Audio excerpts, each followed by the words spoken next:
Calcano with Esper control, and you said it, if people are going to be playing control decks, it's going to be based around Revelation, and that's exactly what we see here. Both these players sitting at 4-0. So right now they're sideboarding here. Calcano took the first game. So really both players are playing, well, a lot of 4-ofs. These are really reminiscent of block decks. Lots of Etherlings. Kastle has 3 in the main, and then just loading up on exactly what you'd think. Syncopates, Azorius Charms, Detention Spheres, Supreme Verdicts, Revelations, and Jaces. Both decks have those. The Calcano has a couple black spells in Hero's Downfall, Doomblade, Far Away, whereas Darwin's playing Essence Scatter and 1 Elspeth Sun's Champion instead. I think what's really interesting is how the players are going to play out of the sideboard. Yeah. I think that's the interesting part is we do see that Calcano is up a game here. So we'll start with Castle's sideboard first, which you have in front of you. Well, Castle's sideboard, he has a lot more counter spells. He has 2 negates and he has 2 gainsays. So that's one of the new additions from Theros. Gainsay, pretty much a hard counter in this matchup. It's 1 and a blue to counter target blue spell. I mean, it has a lot of interaction in this matchup. There's a million things to counter. Yep, and the last thing he has is he has 3 Stealer of Secrets for the mirror. Now that's surprising. It's surprising because this was available in block and I never saw it be used. No one took that route. I think most people ended up taking maybe the Precinct Captain route, more people taking the Night Veil Spectre route as well. Yeah, and not many people took the Stealer Secrets route, which, as you said, was available and no one chose really to do it. I mean, maybe there were people there doing it, obviously, at San Diego, but nothing that can remember of people actually. I think I would have heard a Stealer Secret story over the course of the tournament. Interestingly, because he's only playing 2 colors, Darwin does have 4 Mutavaults in his deck also, which should be pretty relevant in this matchup. Of course, Calcano's Esper, that means he's got black where Kastle does not. So immediately you're thinking, what are the black cards he has access to? Hero's Downfall and Doomblade are 2 of them, and Merciless Eviction is a 3rd. None of those cards really have a huge impact in this matchup, but the one that obviously does is what we saw from Kurth's deck as well, and that's Ashiok Nightmare Weaver. And if he's able to resolve that on turn 3 and just start the milling, could be very difficult for Kastle to win. He has to resolve one. Kastle does pay Detention Spheres. The card I'm most worried about is Sin Collector from Calcano's deck. That card was just an absolute beating in the Revelation mirrors in block. What it allows Calcano to do, because he boards in Sin Collectors, is he actually can keep his Faraways in the deck post-board. It gives him, because now he can Edict, he can use Away to away a Mutavault, away possibly a Stealer of Secrets, and the Far to bounce his own Sin Collector. Faraway still is a reasonable play post-board against a deck with almost no creatures. And Sin Collector, I mean, it will hit every time he plays it. Yeah, a million targets, and you mentioned Sin Collector, 3 of them in Calcano's sideboard, additional discard in 3 Thoughtseizes as well. So how much discard does he want to load up on? I think that's a pretty interesting question, but I think he's got plenty of cards to sideboard out. Again, that spot removal in Hero's Downfall, in Doomblade, in Merciless Eviction as well. I'm not entirely sure how great Essence Scatter is here either, and you do know there is an Aetherling War, so it might be worth leaving that Singleton copy in. Yeah, Supreme Verdict actually is the card I'm really not excited about. Right now, as far as he knows, there are no targets for Supreme Verdict in Darwin's deck. All he saw was Etherlings and Mutavaults. So you can leave in, I guess, Merciless Eviction because it can take care of a Jace. If you leave in any of your sweepers, that's the one you'll leave in, I think. That said, we know that he'll probably bring in Sin Collectors. Thoughtseize is a pretty good bet to bring in. Ashiok is almost certain. Calcano could go as far as to bring in Blood Baron of Vizscopa. That'll be interesting to see whether or not he chooses that. So we're gonna have a nice little control mirror here, excuse me, between Calcano and Kastle. Again, Calcano up 1. And if you guys are just joining us, Cedric Phillips with Fire and Sun Star City Games Open Series here in Worcester, Massachusetts. It's standard time. Brand new format. We saw Owen Turtenwald dispatch Lloyd Kurth very, very quickly. If you were wondering if Mono Red is real, well, the former Player of the Year is 5-0, so it's probably pretty real. We'll see how he ends up. Turtenwald is real. That's true. That's true. We know that much. Yeah, we will see how he ends up over the course of the weekend. We've got 10 total rounds. We're through 5 of them, and we'll certainly be keeping a watchful eye on many of the big-name players in attendance here. I know Matt Costa and Huey Jensen are both here. They're both playing blue-based Sphinx of Revelation strategies. Reed Duke, he was also playing Mono Red, but he is 2-2 coming into this round. So his top 8 dreams are dashed, but he does finish out every tournament that he plays in. So we'll see if he ends up maybe with an 8-2 performance with Mono Red. Ross Miriam today playing White Weenie, actually. Okay. 3-1 going into this round. A lot of green-white decks in the room, I've been told. A lot of people looking to cast those Voice of Resurgences and Fleece Mane Lions this weekend. Yeah. So the interesting thing is, these decks are so similar as to Blue-White versus Esper. The question, Calcano just has a more diversity of cards than Darwin does. Really what Calcano's done is shaved a lot of the 4-ofs and then played black cards. The question is whether or not the black cards are better than just having more redundancy. Now you're going to see a Temple here from Calcano to start things off. Going to put this to the bottom, pass the turn back. Kastle just with a Hallowed Fountain. He draws an Azorius Guildgate for the turn. So Temples, as you know, the Temples are in all the Gate Crash colors. Correct. How many Temples would a control deck run here? How many does Calcano have? Calcano's Temple count, he's got 3 Temple of Deceit and 3 Temple of Silence. That's 6 to go on with 12 dual lands. And then Azorius Guildgates, we're looking at 4, 8, 12, 13 plus 6. Looking at potentially 19 coming to play tap lands. Yeah, 9, but I mean, if any deck is going to utilize these Temples, I'm pretty sure it's going to be the Esper. Oh yeah, I think Esper is best served to utilize these Temples to full advantage. You do see Temple of Deceit on the screen there. You also see Kastle has revealed and cast an Omen Speaker. But now here's a Thoughtseize from Calcano. So let's take a look at the hand of Azorius Charm, Essence Scatter, Sphinx's Revelation, and 2 lands in Azorius Guildgate and Hallowed Fountain. Matthias, you're Thoughtseizing me. What do you take? Revelation. I don't think this hand has very much going on in it. I'm not, I mean, it depends what Calcano has, but I'm not, Azorius Charm, you only take Azorius Charm if you just think his hand is bad. If you're like, I want to take something that draws you something new. Essence Scatter you probably don't take unless you have some really sweet card, but the thing is, he already has a blocker for what your creature might be. Revelation is the card I care about. Yeah, I mean, inevitably this game is going to go incredibly long.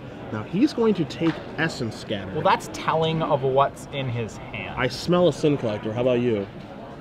That seems pretty reasonable, because then if Sin Collector can just take the Revelation as well. These actually Omen Speakers are out of Darwin's sideboard. Yeah.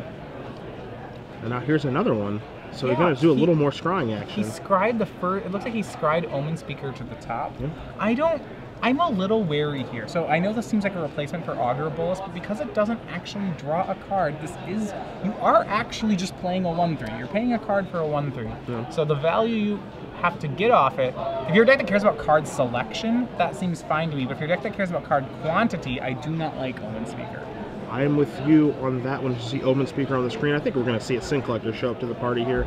There's 3 mana, and now here is the Sin Collector. There's the 2/1 that wants to get a look. Coming by to collect a Revelation. Yep, and that is not, that is going to be exiled. Now, exiled, certainly good, but doesn't matter as much anymore. Snapcaster Mage. Yeah, you can't Snapcaster Mage anymore, but there are no more Snapcaster Mage to be cast.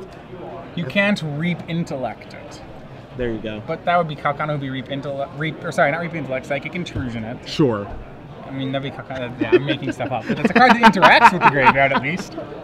You see Castle's going to take a look at that Sin Collector. It is a 2/1, so it's not going to be the best blocker right now. No, so Kastle can continue the beats if he cares to. And I think he's going to, with just 1, hold back that Sin Collector with the other Omen Speaker. Going to play Hallowed Fountain, pass the turn back. His hand right now is Azorius Charm and a land, as Calcano's going to draw a card. I think, I'm not positive if Calcano knows about the land. No, the land is a mystery card. Okay. Yep. And I don't think Kastle knew about this Jace that was coming, as Azorius Charm is going to get cycled. Jace ticking up to 5. Now, Matthias, I know that you played in the Block Pro Tour. I was there covering Team SCG, and every time I saw a Jace cast in the mirror match, it was oftentimes the person who cast Jace Architect of Thought and resolved it that ended up winning. Well, Jace is the easier card to fight over. It only costs 4. It can't be dispelled. And it really generates a ton of card advantage. So in that sense, I think Jace is probably the spell you do want to fight over. It's really hard to get off the board. You see a main phase Revelation there from Kastle. He wants to make sure that does resolve and there are no counter spells to worry about. Calcano's going to tick this on down. 2 Temples and a Far and Away, which you thought he might leave in because of those Sin Collectors. And he does choose to leave in as Kastle takes a look at it. I think even though it's pretty good on this board, he'll just take whichever pile has 2 lands in it. I think so. Now, to be fair, this may play out a little differently than the block matchup because of when the Block Pro Tour was played, we still had the old Legend rule in effect. By Calcano, you know, the first player to land the Jace stopped the second player from landing a Jace. Now, that's no longer true, so the matchup may have actually changed because of that rule. Calcano's going to end up taking the 2 lands. He's going to play a Temple. He's going to get a little card selection here. Says that one's not good enough for me. Put that one to the bottom. Calcano's just going to play lands. That's the game plan. He's just going to play lands all the way up until, 15. I think he's pretty happy to do that. He's not in much of a rush at all. Absolutely not. Kastle draws a Mutavault for the turn again. Remember, he did Revelation for 2 on his last turn. He's got a Syncopate in his hand. We see the Mutavault and then 2 mystery cards hanging out. So there is your Mutavault, and one of the cards is a Jace Architect of Thought. So Jace is going to go down to 1 for Calcano after those 2 Omen Speakers slide on in. And this is going to be that interesting situation which I said didn't happen in Black. Both players now can have a Jace. Well, if it does resolve. We'll see if that happens here. Calcano does have counter magic. Anything is possible. I believe that other card, yeah, it's an old Syncopate in his hand. You're absolutely right. Temple here from Calcano, yet again, a little scry action. You see an Azorius Guildgate in his hand as well. You know, all these temples, as good as they actually are, scrying is certainly important.